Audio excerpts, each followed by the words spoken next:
मैं आपको हरिहर काका की कहानी पढ़ाऊंगा। इस कहानी के कहानीकार मिथिलेश्वर। यह मिथिलेश्वर बिहार के भोजपुर जिले के बैसाडीह गांव में पैदा हुए। क्यों इसका जन्मस्थान के बारे में समझाया मैंने। इस कहानीकार को इस कहानी के संबंधित एक पात्र से परिचय है और पात्र माने हरिहर काका। हरिहर काका और लेखक इन दोनों के बीच में संबंध है, वो क्या है वही मैं समझाऊंगा। सबसे पहले पाठ की रूपरेखा जो है उसको पढ़ाऊंगा। ग्रामीण जीवन को आधार बनाकर लिखी गई इस कहानी में पारिवारिक संबंधों में व्याप्त मनुष्य की स्वार्थी प्रवृत्ति को उजागर किया गया है। माने इस समाज में मनुष्य में स्वार्थ प्रवृत्ति है, उस स्वार्थ प्रवृत्ति को वर्णन किया है।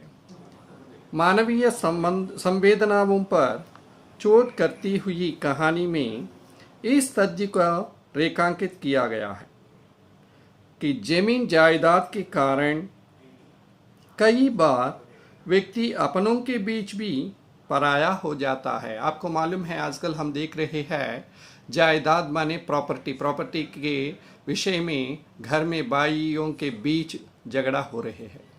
इस कहानी में भी वही विषय है। साथ ही यह कहानी बदलते पारिवारिक मूल्यों को भी अभिव्यक्त करती है। माने पारिवारिक मूल्य मीन्स परिवार के संबंधित जो वैल्यूज़ है उसमें किस प्रकार के बदलाव आ रहे हैं, उन बदलावों के बारे में भी वर्णन है। कथाकार ने हरिहर काका के द्वारा वृद्ध व्यक्ति की स्थिति को व्यक्त किया है। माने वृद्धावस्था में व्यक्ति जो है उसकी स्थिति किस तरह होती है इस कहानी के माध्यम से वर्णन किया है। किस प्रकार एक वृद्ध व्यक्ति परिवार का प्यार और अपनापन पाने की चाह रखता है। आपको मालूम है वृद्धावस्था में जो व्यक्ति रहता है वो तो परिवार से प्यार प्राप्त करना चाहता है, उसे नहीं मिल पाता इस कहानी में, क्योंकि परिवार के सभी सदस्य स्वार्थ के वशीभूत हो गए हैं। क्यों उसको प्यार नहीं मिल रहा है? परिवार में जितने लोग हैं सब लोग स्वार्थी है। कोई भी बिना स्वार्थ के उसकी सेवा नहीं करना चाहता। माने हरिहर काका को सेवा करना नहीं चाहता। वही दूसरी ओर धर्म के नाम पर ठगने वाले धर्माचार्यों की स्वार्थलिप्सा को अभिव्यक्त करते हुए है। धर्म को आड़ में रखकर बुरी तरह व्यवहार करने वालों के वर्णन भी है। धर्म की आड़ में पल रही हिंसा वृत्ति को भी उजागर किया गया है। यह कहानी आज के ग्रामीण जीवन के ही नहीं बल्कि शहरी जीवन के यथार्थ को भी बखूबी व्यक्त करती है। माने इस कहानी में ग्रामीण में रहने वाले व्यक्तियों के बारे में ही नहीं, शहरी प्रांत में रहने वाले व्यक्तियों के बारे में भी वर्णन किया है। अब मैं पाठ का सार जो है उसे समझाऊंगा। सबसे पहले आपको हरिहर काका का परिचय दूंगा। हरिहर काका कौन हैं उसके बारे में देखिए। हरिहर काका उसी गांव में रहते हैं जिसमें लेखक रहता है। आपको मालूम है, मैं तो पहले ही बोल दिया ना, लेखक तो बिहार के भोजपुर जिले के बैसाडीह गांव में पैदा होने की बात, उस बैसाडीह गांव में ही पैदा हुए हरिहर काका। हरिहर काका के 4 भाई है, उन्हें छोड़कर सभी का परिवार है।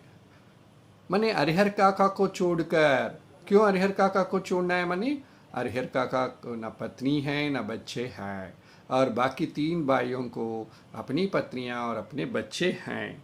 हरिहर काका के 2 विवाह हुए, लेकिन 2 शादियां तो हुई है, किंतु उनकी दोनों पत्नियां लंबे समय तक उनका साथ नहीं दे सकी, लेकिन ज़्यादा समय जीवित नहीं रही दोनों पत्नियां, बहुत जल्दी चल बसी और उनकी मृत्यु हो गई। दोनों पत्नियां परलोक सिधारी।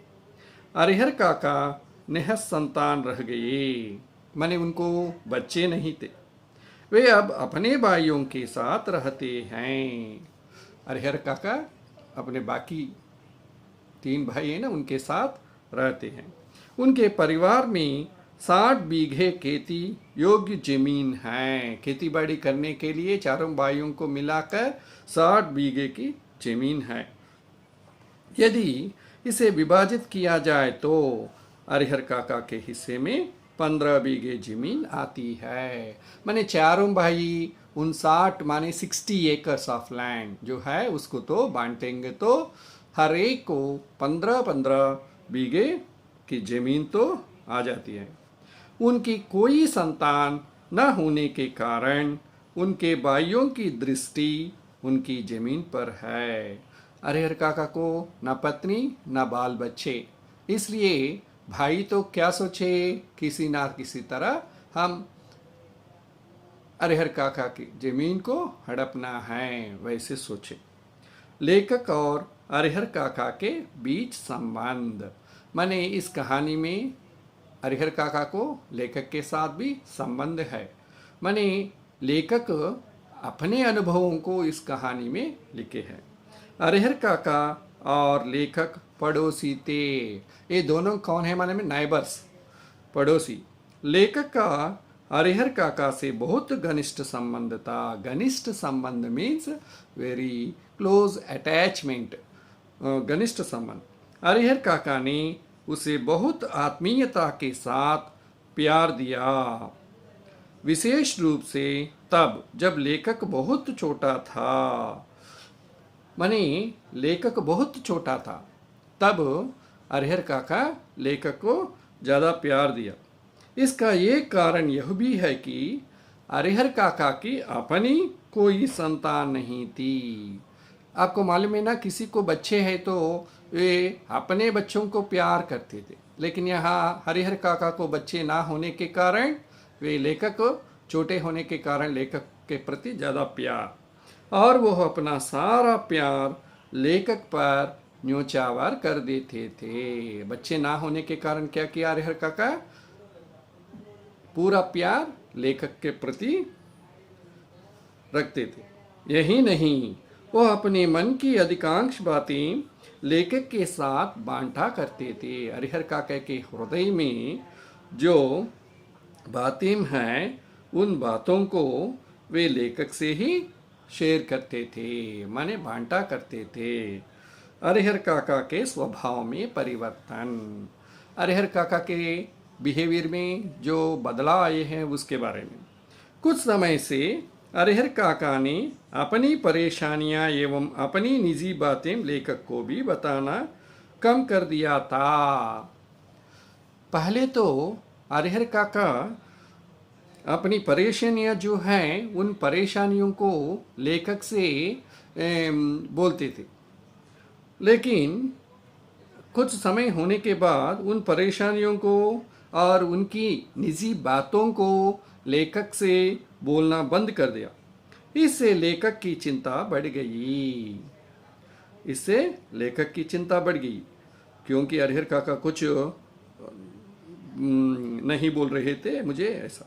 वो कोई ऐसा कार्य करना चाहता था जिससे हरिहर काका पहले की तरह ही उससे अपनी सभी निजी बातों को साझा करें। साझा का मतलब शेयर करना, दूसरों को बताना। हरिहर काका तो अपनी निजी बातें और परेशानियां तो मुझे बोलना बंद कर दिया। मैं ऐसा काम करना है किसी ना किसी तरह वो मुझसे बांटने की तरह। लेखक को यह बात पता चला कि हरिहर काका के परिवार तथा धार्मिक समुदाय ने उन्हें बहुत दुख दिए थे। हरिहर काका के परिवार वालों तो हरिहर काका को ज़्यादा दुख दे रहे थे। सिर्फ यही नहीं, उसी गांव में एक मंदिर, उस मंदिर के जो मैनेजमेंट है ये लोग भी उसे तो ज़्यादा दुख दिए थे, जिससे वे परेशान रहने लगे थे। परिवार में, भाइयों की तरफ, मंदिर में, मैनेजमेंट की तरफ से उसको परेशानियां, उन परेशानियों से वे बहुत दुखी थे। और इस परेशानी का अंत उनके मौन के रूप में हुआ। उन परेशानियों की वजह से वो तो अपना मुंह खोलकर कुछ भी शेयर नहीं कर रहा था, और वो तो एकदम खामोश। अब वो किसी से कोई बात नहीं करते, चुपचाप बैठे रहते थे, अपना मुंह खोलकर किसी विषय को किसी से नहीं बांट रहे थे, चुपचाप बैठे रहते थे। बच्चे, समझ में आया होगा। बाकी जो है वो मैं कल समझाऊंगा। यहाँ तक ध्यान से सुनिए, चाहे तो एक दो बार सुनिए। इस पार्ट में अब तक हम क्या पढ़े थे? अरहर काका और लेखक, ये दो पात्र हैं। अरहर काका के परिवार में 4 भाई, और चारों भाई तो एक ही परिवार में रहते थे। अरहर काका को छोड़कर बाकी 3 भाइयों को अपनी पत्नियां और बाल बच्चे थे। अरहर काका को 2 शादियां हुई थी, लेकिन दोनों पत्नियां तो ज़्यादा समय तक नहीं रही, दोनों तो परलोक सिधारी। बस यहाँ तक समझाया। धन्यवाद।